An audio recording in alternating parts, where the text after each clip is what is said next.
ఎప్పుడు గుర్తుపెట్టుకోండి, నిజమైన స్నేహితులు ఎవరో చెప్పినా, మనం ఏడిస్తే మనతో పాటు ఏడ్చేవాళ్ళు కాదు.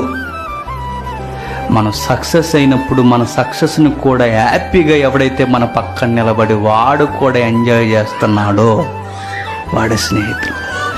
స్నేహితులు, ముఖ్య స్నేహితులు ఎప్పుడు తేలిపోతారు చెప్పినా, నువ్వు బాగుపడుతున్నప్పుడు నిన్ను చూసి ఓరవలేనోడు స్నేహితుడు కాదు. మన స్నేహితులు అనగానే ఎక్కడ ఎత్తుక్కుంటాం చెప్పండి? మన స్నేహితులు అనగానే ఆ రోజు దుఃఖంలో కూడా నాతో ఉన్నాడండి, ఆ రోజు ఏడుపులో కూడా నాతో ఉన్నాడంటే తర్వాత ఉంటాడులే. కానీ ఇంకా మార్కు మనం గుర్తించాల్సింది ఏంటి చెప్పినా, నువ్వు ఏదన్నా విజయం సాధించినప్పుడు నిన్ను చూసి ఓర్చలేకపోతున్నాడా, లేకపోతే నువ్వు సక్సెస్ సాధిస్తే, విజయాన్ని సాధిస్తే నీతో పాటు కూడా నీ విజయాన్నే వాడి విజయం అనుకునేవాడు ఎవడైనా ఉన్నాడా?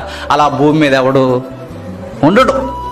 అలా ఎవరు ఉండరు. ఒకే ఒక్కరున్నారు. ఆయన ఎవరో తెలుసా?